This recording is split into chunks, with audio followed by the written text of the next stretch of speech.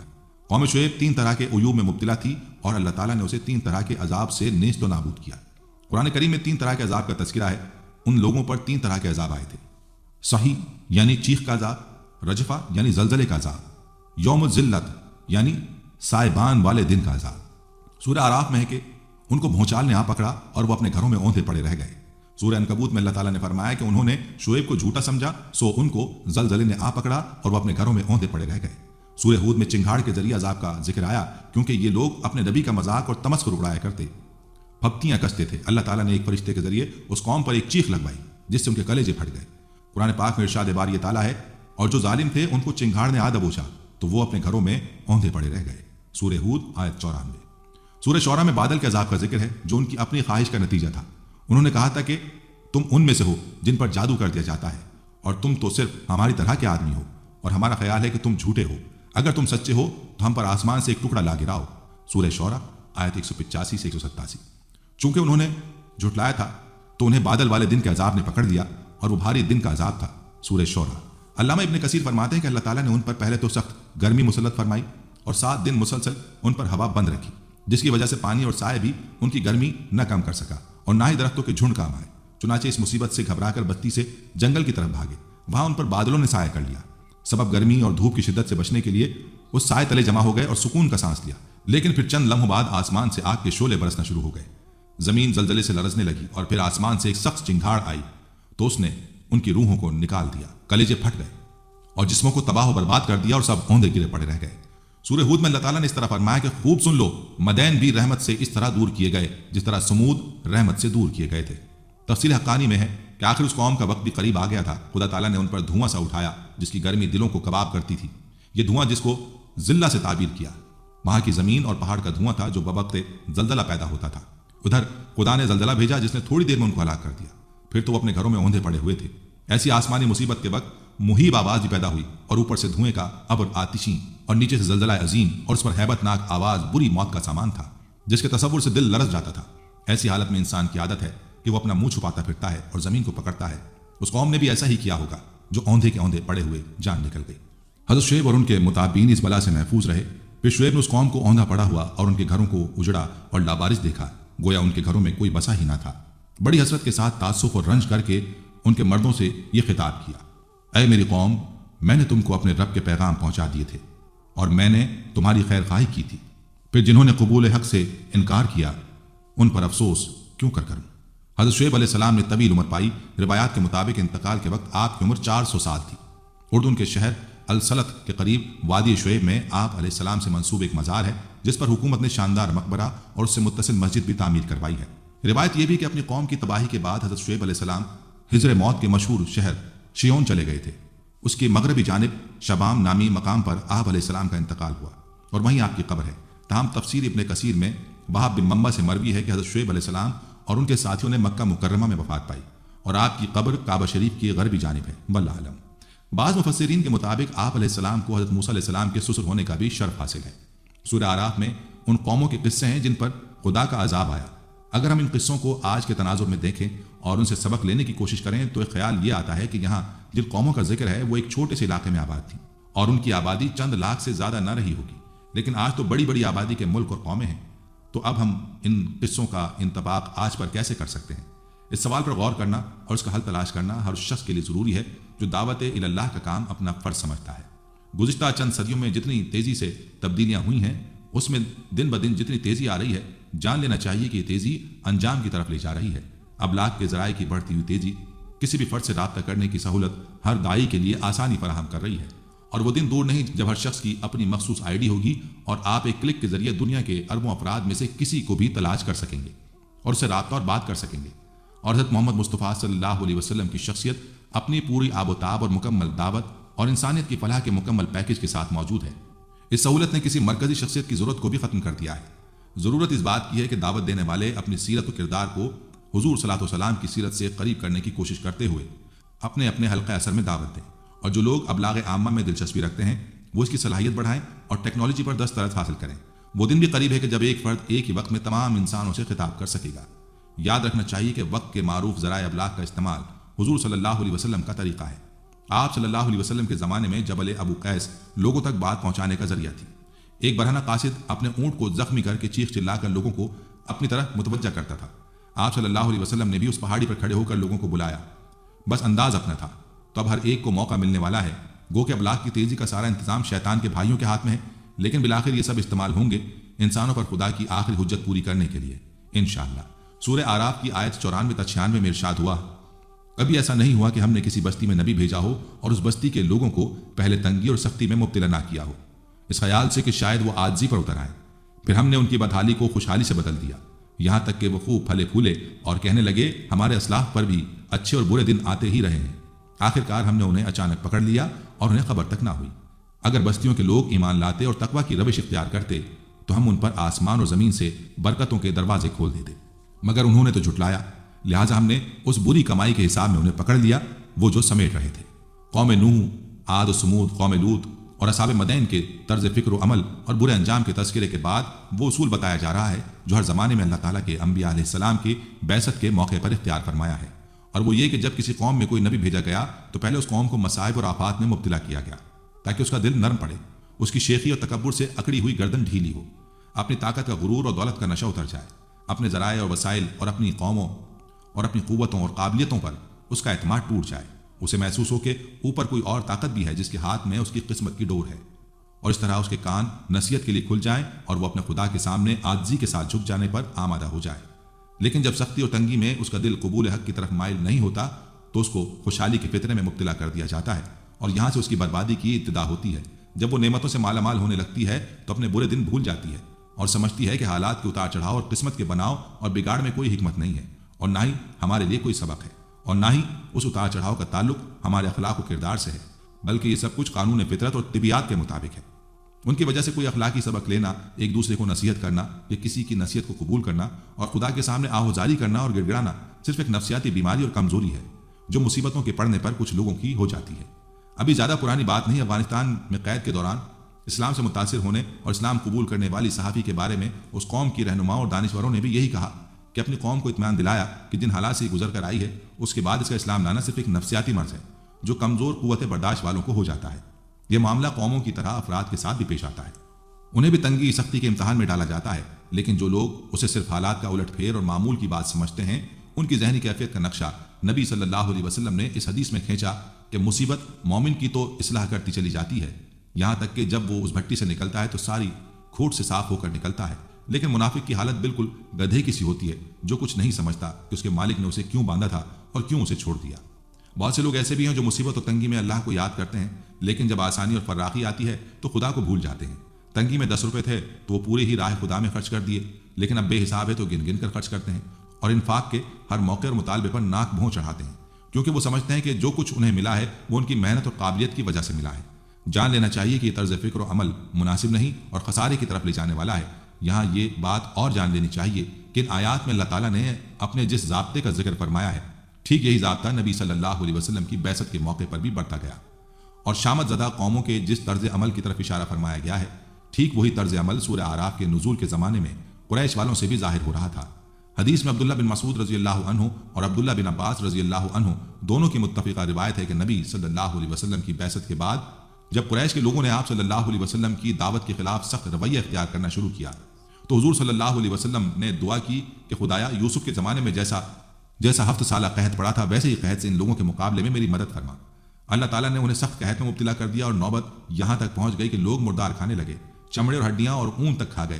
آخرکار مکے والوں نے جن میں ابو سفیان پیش تھا حضور صلی اللہ علیہ وسلم سے درخواست کی کہ ہمارے لیے خدا سے دعا کیجیے، مگر جب آپ صلی اللہ علیہ وسلم کی دعا سے اللہ نے وہ برا وقت ٹال دیا اور بھلے دن آئے تو لوگوں کی گردنیں پہلے سے زیادہ کر گئیں، اور جن کے دل تھوڑے بہت پسیج گئے تھے ان کو بھی اشرار قوم نے یہ کہہ کر ایمان سے روکنا شروع کر دیا کہ میاں یہ تو زمانے کا اتار چڑھاؤ ہے، پہلے بھی آخر قحط آتے ہی رہے ہیں، کوئی نئی بات تو نہیں ہے، اس مرتبہ ایک لمبا قحط پڑ گیا، لہٰذا ان چیزوں سے دھوکہ کھا کر محمد صلی اللہ علیہ وسلم کے پھندے میں نہ پھنس جانا۔ یہ تقریریں اس زمانے میں ہو رہی تھیں جب یہ سورہ اعراف نازل ہوئی۔ اس لیے قرآن مجید کی آیت ٹھیک اپنے موقع پر چسپاں ہوئی ہیں اور اسی پس منظر کو نگاہ میں رکھنے سے ان کی معنویت پوری طرح سمجھ میں آ سکتی ہے۔ آیت 99 تا 97 میں ارشاد ہوا، پھر کیا بستیوں کے لوگ اب اس سے بے خوف ہو گئے ہیں کہ ہماری گرفت کبھی اچانک ان پر رات کے وقت نہ آ جائے گی جبکہ وہ سوتے پڑے ہوں؟ یا انہیں اطمینان ہو گیا کہ ہمارا مضبوط ہاتھ کبھی یکایک ان پر دن کے وقت نہ پڑے گا جبکہ وہ کھیل رہے ہوں گے؟ کیا یہ لوگ اللہ کی چال سے بے خوف ہیں؟ حالانکہ اللہ کی چال سے وہی قوم بے خوف ہوتی ہے جو تباہ ہونے والی ہو۔ اللہ تعالیٰ نے انسان کو ارادے اور عمل کی جو آزادی بخشی ہے اس کے لیے ایک دورانیہ مقرر کیا ہے جسے عمر کہا جاتا ہے۔ اس دوران میں اسے اپنی طرف رجوع کرنے کے لیے خوشی اور غم کی صورت میں ریمائنڈرز دیے جاتے ہیں، لیکن اگر وہ ان سے غفلت برتتا ہے اور رجوع نہیں کرتا تو وقت مکمل ہوتے ہی سانس کی ڈور ٹوٹ جاتی ہے، جبکہ انسان یہی سمجھتا ہے کہ سب اچھا جا رہا ہے۔ یہی اللہ کی چال ہے جس سے غفلت کی وجہ سے انسان بے خوف ہو جاتا ہے۔ 100 تا 102 میں ارشاد ہوا، اور کیا ان لوگوں کو جو سابق اہل زمین کے بعد زمین کے وارث ہوتے ہیں اس امر واقع نے کچھ سبق نہیں دیا کہ اگر ہم چاہیں تو ان کے قصوروں پر انہیں پکڑ سکتے ہیں، مگر وہ سبق آموز حقائق سے تغافل برتتے رہے اور ہم ان کے دلوں پر مہر لگا دیتے ہیں، پھر وہ کچھ نہیں سنتے۔ یہ قومیں جن کے قصے ہم تمہیں سنا رہے ہیں تمہارے سامنے مثال میں موجود ہیں۔ ان کے رسول ان کے پاس کھلی کھلی نشانیاں لے کر آئے، مگر جس چیز کو وہ ایک دفعہ جھٹلا چکے تھے پھر اسے وہ ماننے والے نہ تھے۔ دیکھو اس طرح ہم منکرین حق کے دلوں پر مہر لگا دیتے ہیں۔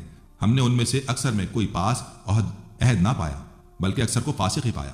یہ تاریخی حقیقت ہے، تاریخ سے کوئی سبق نہیں لیتا۔ حالانکہ ہر گرنے والی قوم کے زوال کی وجوہات سامنے ہوتی ہیں، اور ابھرنے والی قوم اگر عقل سے کام لے تو جان سکتی ہے کہ کچھ عرصہ پہلے جو لوگ اسی جگہ عروج پر تھے انہیں فکر و عمل کی کن غلطیوں نے برباد کیا، اور یہ بھی سوچ سکتی ہے کہ جس خدا نے انہیں ان کی غلطیوں پر پکڑا تھا وہ آج کہیں چلا تو نہیں گیا ہے۔ نہ کسی نے اس سے یہ قدرت چھین لی ہے کہ آج عروج پانے والے اگر وہی غلطیاں کریں جو گزرے ہوئے لوگ کر رہے تھے تو وہ ان سے بھی زمین کو پاک کرتے۔ اور ہوتا یہ ہے کہ جب وہ تاریخ سے سبق نہیں لیتے اور اپنے آپ کو خواب غفلت میں ڈالتے ہیں تو پھر خدا کی طرف سے بھی انہیں سوچنے سمجھنے کی اور کسی کو نصیحت کرنے کی توفیق نہیں ملتی۔ خدا کا قانون فطرت یہی ہے کہ جو اپنی آنکھیں بند کر لیتا ہے چمکتے سورج کی روشنی سے محروم ہی رہتا ہے، اور جو خود نہیں سننا چاہتا اسے پھر کوئی کچھ نہیں سنا سکتا۔ وجہ اس کی یہ بتلائی گئی ہے کہ یہ عہد کی پابندی نہیں کرتے تھے۔ یہ عہد کیا ہے؟ سب سے پہلا عہد جو انسان کو وفا کرنا چاہیے وہ اس کا خدا سے ہے جس نے اسے وجود بخشا اور اس کے زندہ رہنے کا انتظام کیا۔ دوسرا عہد انسانی معاشرے سے ہے جس نے اسے پیدا ہونے کے بعد پروان چڑھایا اور استحکام بخشا۔ تیسرا عہد وہ ہے جو ہر شخص مصیبت اور پریشانی کے لمحوں میں یا جب اس پر اچھے جذبات کا غلبہ ہو اپنے خدا سے کرتا ہے۔ یاد رکھیں جو انسان اپنے خالق سے وفادار نہیں، اس سے کیے ہوئے عہد کو پورا نہیں کرتا، پھر وہ کسی سے بھی نہ وفا کرے گا نہ کوئی عہد پورا کرے گا۔ اگر آپ اسے عہد کا پابند دیکھتے ہیں تو جان لیں کہ وہ اسی وقت تک کی پابندی کرے گا جب تک اس کا اپنا فائدہ ہو۔ جہاں نقصان کا امکان بھی ہوا وہ دغا دے جائے گا۔ اللہ سبحانہ تعالی ہم سب کو اپنے دین کا صحیح فہم بخشے اور اس فہم کے مطابق دین کے سارے تقاضے اور مطالبے پورے کرنے کی توفیق عطا فرمائے۔ وآخر دعوانا ان الحمدللہ رب العالمین۔ ناظرین، قرآن کریم میں جہاں بہت سارے نبیوں کے قصے بیان کیے گئے ہیں وہیں جلیل القدر نبی حضرت موسیٰ علیہ السلام کا قصہ اس میں سب سے زیادہ مفصل طور پر بیان کیا گیا ہے۔ حضرت موسیٰ علیہ السلام کی زندگی کے مختلف پہلو مختلف مراحل میں قرآن کی مختلف صورتوں میں آئے ہیں۔ ان کی زندگی کا ایک موقع یہ بھی تھا کہ جب آل فرعون نے ان کی جان لینے کا ارادہ کر لیا تھا، لیکن بروقت انہیں اطلاع ہو جاتی ہے اور وہ اپنی جان بچا کر علاقہ مدین کی طرف ہجرت کر جاتے ہیں۔ جب وہ مدین پہنچتے ہیں تو وہاں ایک کنویں کے پاس دو خواتین کو کھڑا ہوا پاتے ہیں جو انتظار کر رہی ہوتی ہیں کہ کنویں پر موجود لوگ اپنے مویشیوں کو پانی پلا کر چلے جائیں۔ حضرت موسیٰ علیہ السلام ان کی مدد کرتے ہیں اور ان جانوروں کو از خود پانی پلا دیتے ہیں۔ سورہ قصص کی آیت نمبر 22 سے 33 میں آتا ہے، مصر سے نکل کر جب موسیٰ نے مدین کا رخ کیا تو اس نے کہا امید ہے کہ میرا رب مجھے ٹھیک راستے پر ڈال دے گا۔ اور جب وہ مدین کے کنویں پر پہنچا تو اس نے دیکھا کہ بہت سے لوگ اپنے جانوروں کو پانی پلا رہے ہیں اور ان سے الگ ایک طرف دو عورتیں اپنے جانوروں کو روک رہی ہیں۔ موسیٰ نے ان عورتوں سے پوچھا تمہیں کیا پریشانی ہے؟ انہوں نے کہا ہم اپنے جانوروں کو پانی نہیں پلا سکتے جب تک یہ چرواہے اپنے جانور نہ نکال لے جائیں، اور ہمارے والد ایک بہت بوڑھے آدمی ہیں۔ یہ سن کر موسیٰ نے ان کے جانوروں کو پانی پلا دیا اور پھر ایک سائے کی جگہ جا بیٹھا اور بولا پروردگار جو خیر بھی تم مجھ پر نازل کر دے میں اس کا محتاج ہوں۔ کچھ دیر نہ گزری تھی کہ ان دونوں عورتوں میں سے ایک شرم و حیا کے ساتھ چلتی ہوئی اس کے پاس آئی اور کہنے لگی میرے والد آپ کو بلا رہے ہیں تاکہ آپ نے ہمارے لیے جانوروں کو جو پلایا ہے اس کا اجر آپ کو دیں۔ موسیٰ جب اس کے پاس پہنچا اور اپنا سارا قصہ سنایا تو اس نے کہا کچھ خوف نہ کرو، اب تم ظالم لوگوں سے بچ نکلے ہو۔ ان دونوں عورتوں میں سے ایک نے اپنے باپ سے کہا ابا جان اس شخص کو نوکر رکھ لیجئے، بہترین آدمی جسے آپ ملازم رکھیں وہی ہو سکتا ہے جو مضبوط اور امانت دار ہو۔ اس کے باپ نے موسیٰ سے کہا میں چاہتا ہوں کہ اپنی ان بیٹیوں میں سے ایک کا نکاح تمہارے ساتھ کر دوں، بشرط یہ کہ تم 8 سال تک میرے ہاں ملازمت کرو، اور اگر 10 سال پورے کر دو تو تمہاری مرضی ہے، میں تم پر سختی نہیں کرنا چاہتا، تم انشاءاللہ مجھے نیک آدمی پاؤ گے۔ موسیٰ نے جواب دیا یہ بات میرے اور آپ کے درمیان طے ہو گئی، ان دونوں مدتوں میں سے جو بھی میں پوری کر دوں اس کے بعد پھر کوئی زیادتی مجھ پر نہ ہو، اور جو کچھ قول و قرار ہم کر رہے ہیں اللہ اس پر نگہبان ہے۔ جب موسیٰ نے مدت پوری کر دی اور اپنے اہل و عیال کو لے کر چلا تو طور کی جانب تو اس کو ایک آگ نظر آئی۔ اس نے اپنے گھر والوں سے کہا ٹھہرو، میں نے ایک آگ دیکھی ہے، شاید وہاں سے کوئی خبر لے آؤں یا اس آگ سے کوئی انگارہ ہی اٹھا لاؤں جس سے تم تاپ سکو۔ وہاں پہنچا تو وادی کے داہنے کنارے پر مبارک خطے میں ایک درخت سے پکارا گیا، اے موسیٰ، میں ہی اللہ ہوں، سارے جہانوں کا مالک۔ حضرت موسیٰ علیہ السلام نے کوہ طور پر اللہ تعالیٰ کی شان کا مظاہرہ کیا اور اللہ سے اللہ کے دیدار کی خواہش ظاہر کی، جس پر وہ اس کی جلوے کی تجلی کو سہ نہیں پائے اور بے ہوش ہو گئے۔ پھر اللہ کے حکم سے انہوں نے مصر واپسی کا ارادہ کیا اور وہاں فرعون اور اس کے حواریوں کے ساتھ ان کا معرکہ ہوا۔ باطل پر حق غالب آیا۔ حضرت موسیٰ علیہ السلام نے اپنے سے پہلے والے انبیاء کی سنت کو زندہ کرتے ہوئے اپنے فرض کو بخوبی نبھایا اور یوں قوم شعیب کی طرح ایک اور سرکش قوم کا خاتمہ ہوا۔ اللہ تعالیٰ سے دعا ہے کہ ہمیں تباہ شدہ قوموں کے حال سے عبرت لینے اور اعمال صالحہ کی توفیق فرمائے، آمین ثم آمین۔ ناظرین، یہ تھی ہماری آج کی ویڈیو۔ امید ہے کہ آپ کو ہماری آج کی یہ ویڈیو پسند آئی ہوگی۔ اگر آپ کو ہماری ویڈیو پسند آئی ہے تو اسے لائک کریں اور اپنے پیاروں اور دوستوں کے ساتھ بھی ضرور شیئر کریں۔ کمنٹس میں آپ ہمیں بتائیں کہ آپ اور کن موضوعات پر ویڈیو دیکھنا چاہتے ہیں۔ اس کے ساتھ ساتھ آپ کمنٹس میں ہم سے سوالات بھی پوچھ سکتے ہیں، لیکن یہ سب کرنے سے پہلے ہمارے چینل کو سبسکرائب کر لیں اور بیل کے بٹن کو بھی پریس کر لیں تاکہ ہماری آنے والی مزید معلوماتی ویڈیوز کا نوٹیفیکیشن آپ کو بر وقت مل سکے اور آپ علم کے اس خزانے سے مستفید ہو سکیں۔ اب ملاقات ہوگی آنے والی ویڈیو میں، تب تک کے لیے خدا آپ کا حامی و ناصر ہو، فی امان اللہ۔ آخر میں پیارے دوستو، ہم نے ہر ویڈیو کے اختتام پر ایک دعا کا سلسلہ شروع کیا ہوا ہے۔ جو بھی اس دعا میں شامل ہوگا، میرا یہ دعویٰ ہے کہ اللہ کریم اس کی تقدیر کو بدل دے گا۔ پہلے میرے تمام ساتھی، مائیں، بہنیں سب مل کر میرے ساتھ درود شریف پڑھ لیں اور کثرت کے ساتھ کمنٹس میں آمین لکھیں۔ اللہ اس آمین کو لکھنے کی برکت سے آپ کی اور میری تقدیر بدل دے گا۔ درود ابراہیمی پڑھ لیں، اللہم صلی علی محمد وعلی آل محمد کما صلیت علی ابراہیم وعلی آل ابراہیم انک حمید مجید، اللہم بارک علی محمد وعلی آل محمد کما بارکت علی ابراہیم وعلی آل ابراہیم انک حمید مجید۔ بندے، ہم تیرے عاجز بندے تیری پاکی بیان کرتے ہیں اور تیرے آگے دعا کے لیے ہاتھ پھیلاتے ہیں۔ ہماری خطاؤں کو معاف فرما، ہمارے گناہوں کو معاف فرما۔ اے اللہ، ہم اپنے اگلے پچھلے صغیرہ کبیرہ، چھوٹے بڑے سبھی گناہوں، خطاؤں اور نافرمانیوں کی تجھ سے معافی مانگتے ہیں۔ اے اللہ، اے رب العزت، ہم اپنے گناہوں سے توبہ کرتے ہیں، ہماری توبہ قبول کر لے۔ اے پاک پروردگار، ہم سب کو سچا اور پکا مسلمان بنا دے، ہم سب کو اسلام پر استقامت نصیب فرما دے، ہمیں کامل اور پختہ ایمان والا بنا۔ اے پاک پروردگار، تمام مسلمانوں کو خواب غفلت سے بیدار کر دے۔ اے اللہ، ہمارے دین اسلام کی حفاظت فرما، مسلمانوں کو دین و دنیا میں عزت عطا فرما۔ اے عرش مولا کے مالک، اے حکمت والے، اے کائنات کے رب، ہمارے دلوں کو گمراہ ہونے سے بچا، جس طرح سے پہلی قومیں گمراہ ہوئی ہیں اور جس طرح سے پہلی قوموں نے اپنے انبیاء کی نافرمانی کی ہے۔ اے اللہ، تو ہمیں ایسی نافرمانی سے بچا۔ اے اللہ، تو ہمیں ان عذابوں سے بچا جو تو نے پچھلی قوموں پر نازل کیے ہیں۔ اے اللہ، تو ہمیں ان تمام گناہوں سے بچا جن گناہوں میں پچھلی قومیں مبتلا ہوئی ہیں۔ اے مولا کریم، تو ہماری حفاظت فرما ہر اس فعل سے جو تیری ناراضگی اور تیرے غضب کا سبب بنا۔ اے اللہ، ہماری زندگی کو اپنی چاہت کے مطابق ڈھال دے، ہمیں صرف اور صرف نیکی کی توفیق عطا فرما، ہم نیکی کی باتوں کو سننے والے بن جائیں اور ان پر عمل کرنے والے بن جائیں، اور نیکی کی باتوں کو پھیلانے کی ہمیں توفیق عطا فرما۔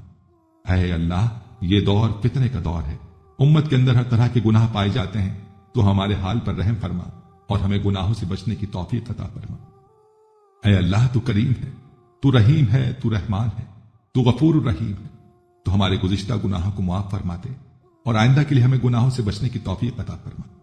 اے اللہ، ہمارے تن من، ہمارے دل کو، دماغ کو، روح کو، جسم کو پاکیزہ بنا دے، ہمارے دلوں پر لگے زنگ کو، ہمارے دلوں پر جمی گندگی اور میل کو اپنی رحمت سے دھو ڈال۔ اے اللہ، ہمیں اپنے عذاب اور رسوائی سے بچا۔ اے پاک پروردگار، تمام مسلمانوں کی افلاس، سستی اور غفلت سے حفاظت فرما۔ یا اللہ، اسلام کا بول بالا فرما، اسلام کا جھنڈا بلند فرما۔ اے اللہ، کل امت محمدیہ کو حشر کی رسوائی سے پناہ عنایت فرما۔ اے اللہ، ہم سے راضی ہو جا، ہمیں شیطان اور نفس کے شر سے بچا۔ اے پاک پروردگار، ہمارے قدموں کو صراط مستقیم پر قائم رہنے والا بنا دے، ہم پر اپنی خاص رحمت نازل فرما اور اپنے قہر و غضب سے بچا لے۔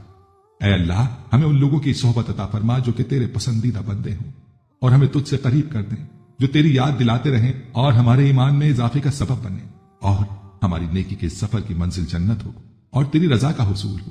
اے اللہ، ہمیں وہ طاقت نہ دے جس سے ہم دوسروں کو کمزور کر دیں، ہمیں وہ دولت نہ دے جس کی خاطر ہم دوسروں کو غریب سمجھیں، ہمیں وہ علم نہ دے جسے ہم اپنے سینے میں چھپا کر رکھیں، ہمیں وہ بلندی نہ دے کہ ہمیں پستی میں کچھ نظر نہ آئے، ہمیں وہ سب کچھ دے جو ہم دوسروں میں بانٹ سکیں اور سب کے برابر ہو جائیں۔ اے پاک پروردگار، کوئی کام آسان نہیں مگر تو جسے آسان کر دے، اور جب تو چاہتا ہے مشکل کو آسان کر دیتا ہے۔ یا اللہ، جتنے بھی مسلمان بہن بھائی مشکل میں ہیں ان کی مشکلات کو آسان فرما دے۔ یا اللہ، ہمیں کبھی بھی کسی بھی حالات میں مشکلوں اور پریشانیوں میں، خوشیوں میں، راحتوں میں کبھی بھی اکیلا مت چھوڑنا۔ اے پاک پروردگار، ہماری کوشش یہی ہے کہ ہم نیکی کی بات کو پھیلائیں تاکہ تمام انسان ان گناہوں سے خود کو بچا سکیں جن گناہوں کی وجہ سے گزشتہ قوموں پر عذاب نازل ہوئے۔ اے مولا کریم، نیکی کی ان باتوں کو پھیلانے میں تو ہماری مدد و نصرت فرما اور ہمیں نیکی کی باتوں کو پھیلانے کی توفیق عطا فرما۔ اے اللہ، نیکی کی باتوں کو پھیلانے کی ہماری اس کوشش کو قبول فرما اور ہماری اس کاوش کو ہماری نجات کا ذریعہ بنا۔ یا اللہ، ہماری ان تمام حاجات کو، ہماری ان تمام دعاؤں کو جو ہمارے لبوں سے ادا ہوئیں یا جو ہمارے دلوں میں ہیں، اپنے حضور شرف قبولیت عطا فرما۔ ہمیں اپنے در سے خالی ہاتھ نہ لوٹانا، ہماری جھولی کو بھر دینا۔ اے تمام جہانوں کے مالک، دنیا سے رخصت ہوتے وقت ہماری زبان پر کلمہ طیبہ جاری فرمانا اور قیامت کے دن ہمیں اپنے عرش کے سائے میں جگہ عطا فرما۔ آمین آمین آمین یا رب العالمین۔